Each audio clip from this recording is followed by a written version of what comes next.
Bonjour à toutes et à tous et bienvenue sur ma chaîne. Je m'appelle Clara, je suis architecte diplômée d'État et aujourd'hui on va parler d'architecture. Cette vidéo va répondre à une question sur le patrimoine, protection ou labellisation, quelle différence? Alors, si vous aimez ce contenu et que vous voulez en voir plus, n'oubliez pas de vous abonner dès maintenant pour ne pas manquer les prochaines vidéos.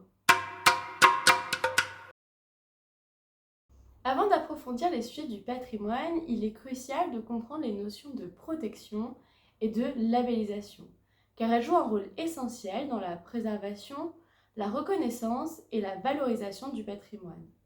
Dans cette vidéo, nous allons définir ces concepts et explorer comment ils influencent la conservation des sites historiques, des édifices remarquables au paysage culturel, en abordant différentes sous-questions, des bas simples aux aspects plus complexes. Pour commencer, il est important de clarifier que la notion de protection garantit une sécurité juridique avec des obligations de conservation strictes et contrôlées. En revanche, la labellisation est une reconnaissance qui valorise un site sans imposer autant de contraintes légales. Pour illustrer ces concepts, examinons 3 exemples français. Tout d'abord, le palais idéal du facteur Cheval. Cette œuvre d'art architecturale singulière a été construite par Ferdinand Cheval, un facteur rural, entre 1879 et 1912 à Hauterive dans la Drôme. Utilisant des pierres ramassées au cours de cette tournée, Cheval a créé un palais extraordinaire inspiré par des architectures variées allant des temples hindous aux châteaux médiévaux. Classé monument historique en 1969, cet édifice est un exemple unique d'architecture naïve. Bien que son importance culturelle et historique soit indéniable, il ne possède pas de label supplémentaire au-delà de son classement comme monument historique. Deuxièmement, le Centre Pompidou. Également connu sous le nom de Beaubourg, le Centre Pompidou est un complexe culturel situé à Paris. Inauguré en 1977, il est célèbre pour son architecture innovante et moderne, conçue par les architectes Renzo Piano et Richard Rogers. Il abrite le Musée national d'art moderne, la Bibliothèque publique d'information et un centre de création industrielle. En 2006, il a reçu le label Patrimoine du XXe siècle en raison de son importance en tant que symbole de l'architecture contemporaine, attirant des millions de visiteurs chaque année. Cependant, bien que très influent et reconnu, le Centre Pompidou n'est ni inscrit ni classé comme monument historique. Et enfin, le Mont Saint-Michel. Le Mont Saint-Michel, une île rocheuse en Normandie, est célèbre pour son abbaye bénédictine perchée au sommet. Ce site historique et architectural majeur a une histoire qui remonte au 8e siècle.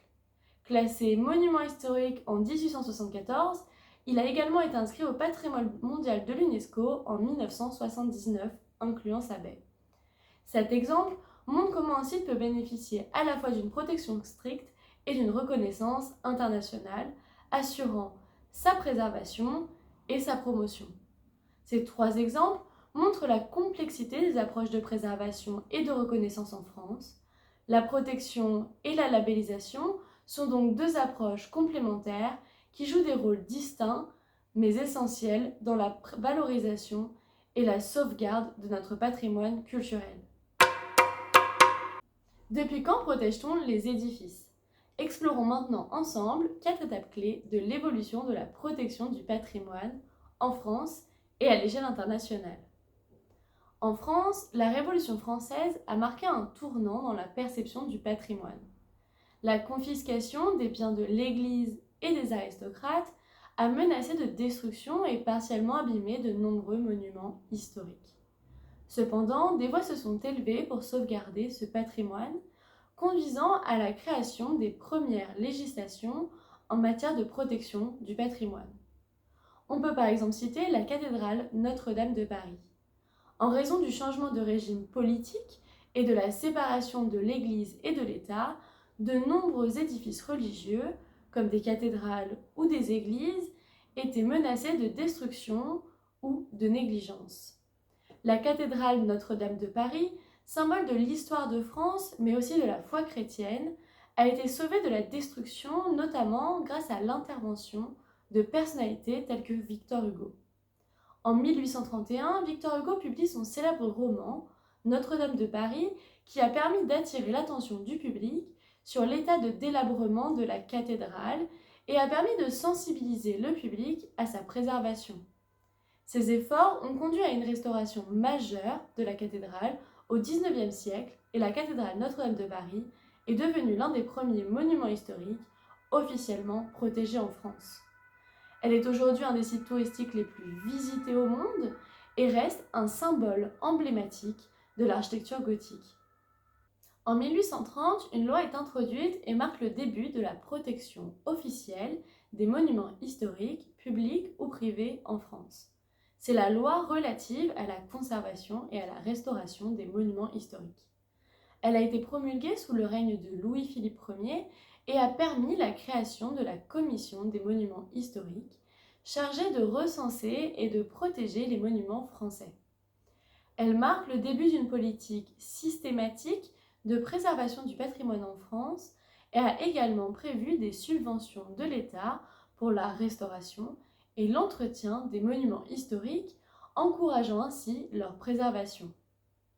On peut prendre comme exemple la cathédrale Notre-Dame de Reims, qui a été construite au XIIIe siècle et qui a joué un rôle important dans l'histoire de la monarchie française, car elle a été le lieu de couronnement de nombreux rois de France, de Clovis à Charles X. La loi de 1830 a permis de financer les travaux de restauration nécessaires pour sauver la cathédrale de la ruine.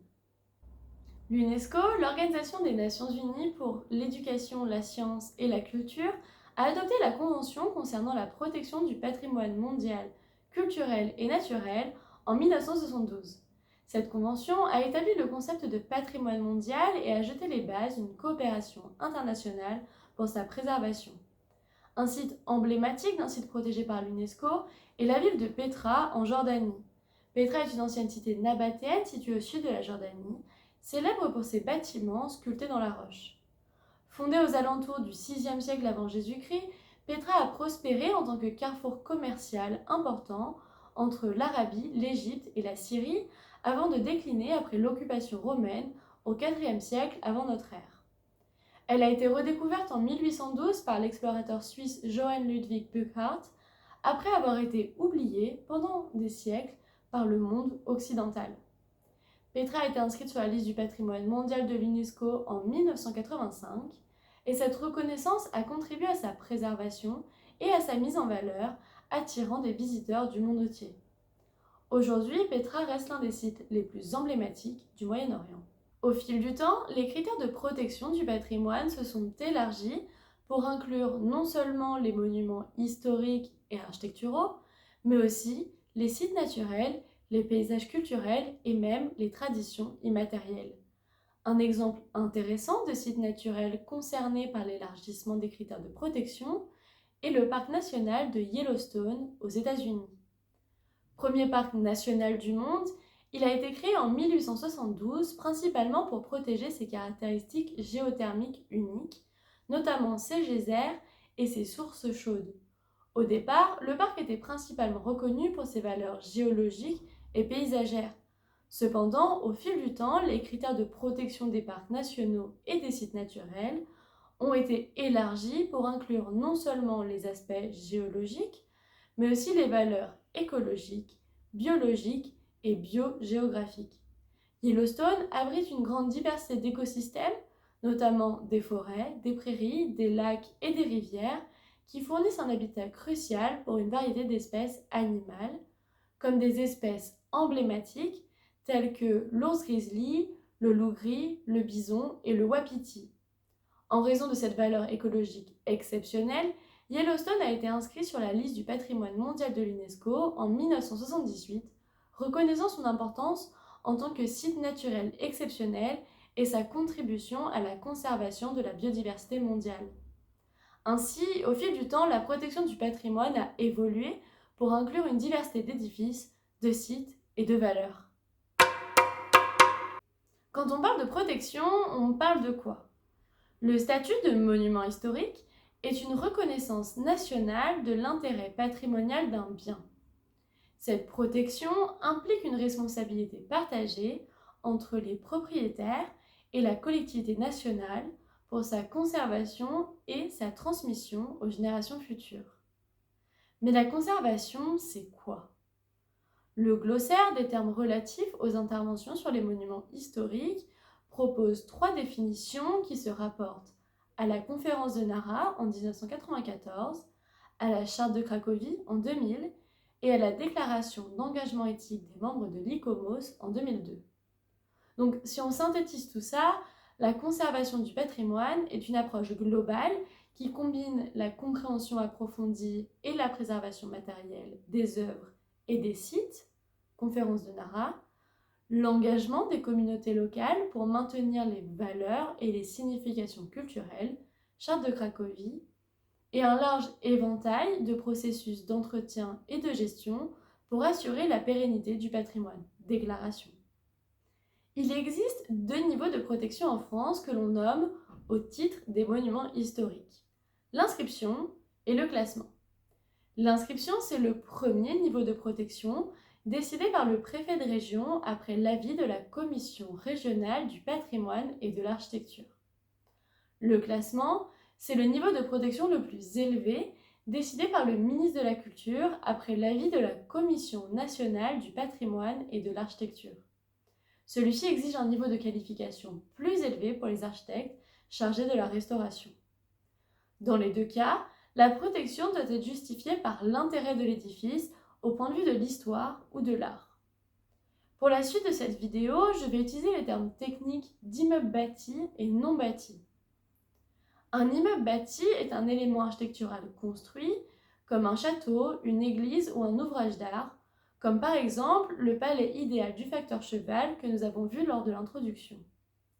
Un immeuble non bâti est un parc, un jardin ou un terrain avec des vestiges archéologiques.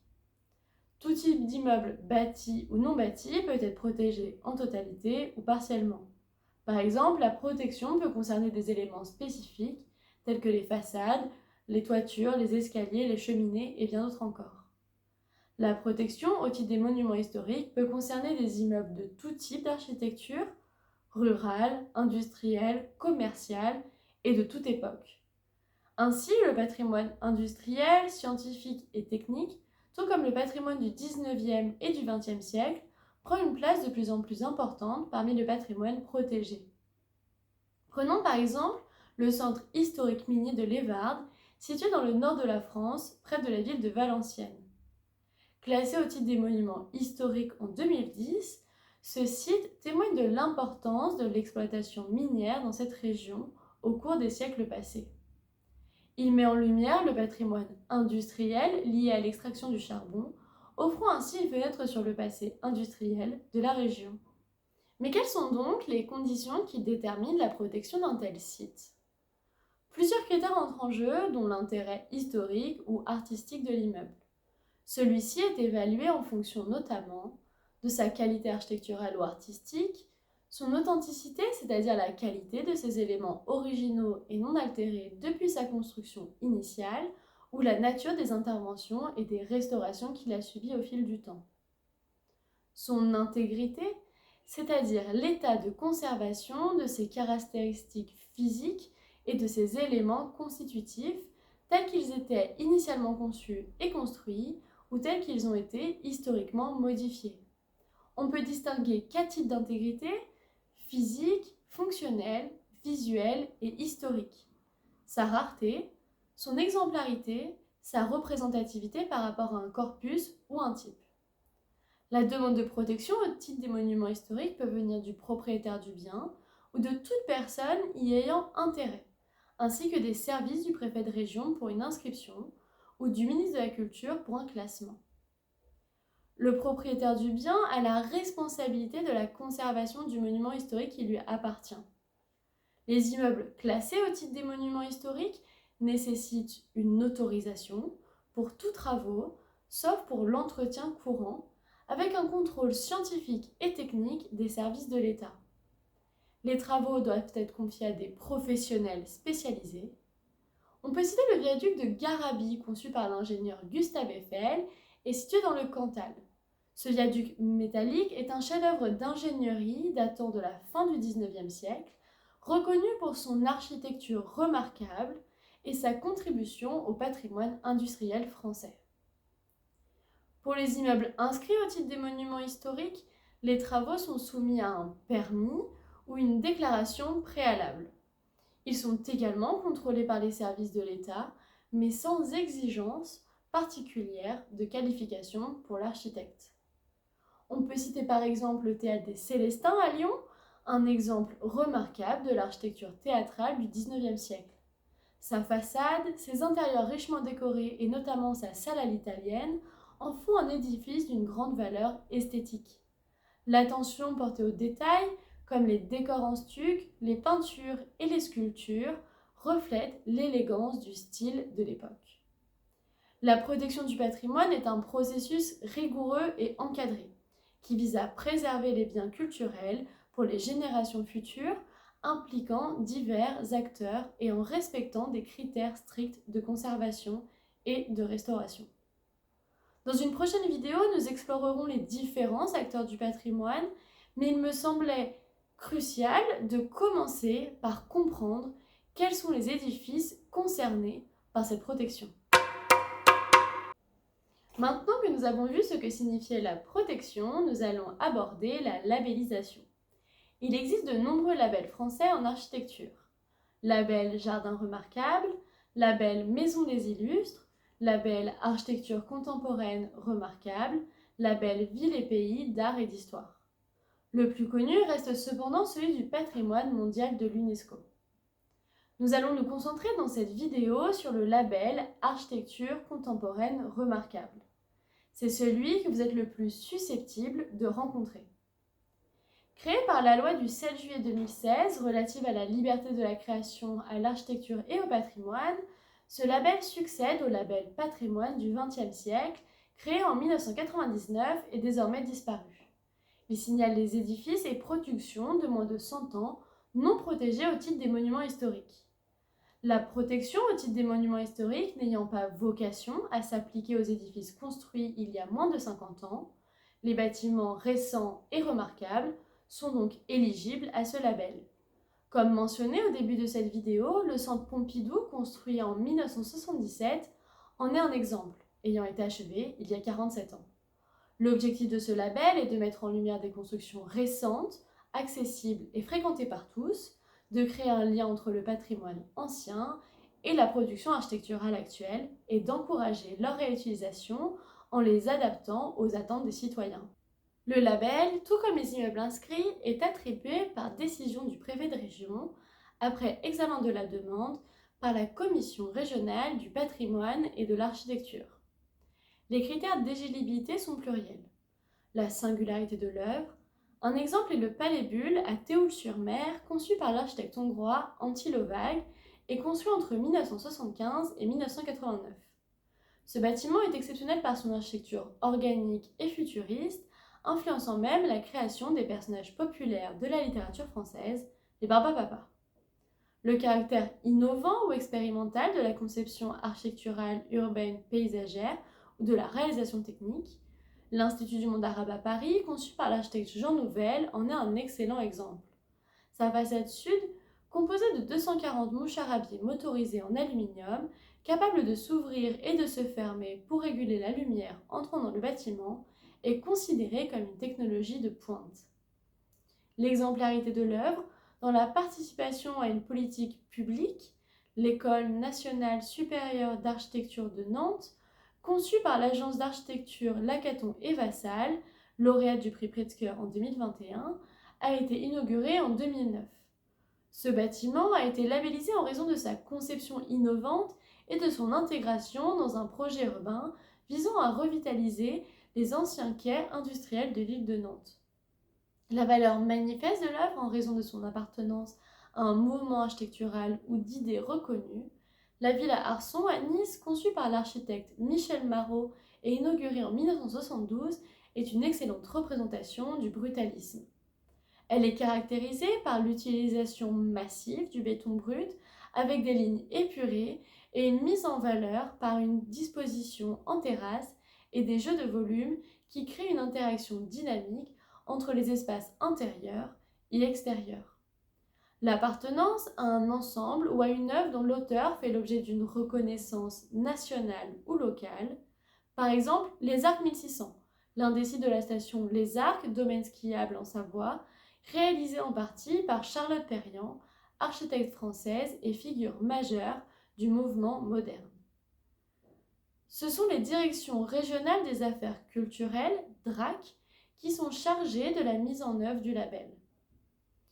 Elles constituent des groupes de travail associant divers acteurs et spécialistes de l'architecture et du patrimoine pour établir des critères de sélection. Ces groupes proposent une liste d'édifices susceptibles de bénéficier du label présenté devant la Commission régionale du patrimoine et de l'architecture. L'attribution du label engage seulement le propriétaire à informer les autorités compétentes de son intention de réaliser des travaux avant leur réalisation, mais contrairement à une protection au titre des monuments historiques, ne nécessite ni autorisation de travaux, ni contrôle. Le label offre plusieurs avantages. Une mention dans les communications du ministère de la Culture, la possibilité d'obtenir une signalisation routière spécifique, l'autorisation d'utiliser le logo sur les documents de communication, une assistance technique pour adapter les ouvrages labellisés à de nouveaux usages tout en préservant leur qualité initiale, et aucune obligation de publication de servitude d'utilité publique, permettant au propriétaire de conserver la jouissance de son bien tout en informant le préfet en cas de changement de propriété. Alors je suis consciente que ça fait beaucoup d'informations. Alors récapitulons en 3 points clés. Premièrement, la conservation du patrimoine combine la préservation matérielle des œuvres et des sites, l'engagement des communautés locales pour maintenir les valeurs culturelles et des processus d'entretien et de gestion visant à assurer la pérennité du patrimoine. 2. La différence entre l'inscription et le classement au monument historique. L'inscription au monument historique est le premier niveau de protection décidé par le préfet de région, tandis que le classement est un niveau supérieur décidé par le ministre de la Culture, nécessitant une qualification plus élevée pour les restaurations. 3. La différence entre patrimonialisation et labellisation. La patrimonialisation implique des obligations légales strictes de conservation et de restauration pour préserver un site patrimonial, tandis que la labellisation offre une reconnaissance culturelle sans imposer de contraintes juridiques contraignantes, favorisant la promotion et l'adaptation des sites historiques. En tout cas, j'espère que cette vidéo vous a plu et qu'elle vous donne envie d'en savoir plus. Toutes les références sont en lien dans la description. N'hésitez pas à laisser vos questions, remarques ou suggestions dans les commentaires ci-dessous. Votre participation m'aidera à améliorer les contenus et à aborder les sujets qui vous intéressent le plus.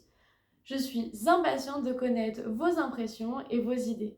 Alors exprimez-vous et partagez votre curiosité. Par exemple, des précisions sur le métier d'architecte, le patrimoine ou l'histoire des études d'architecture. De mon côté, j'essaierai de répondre à toutes vos interrogations.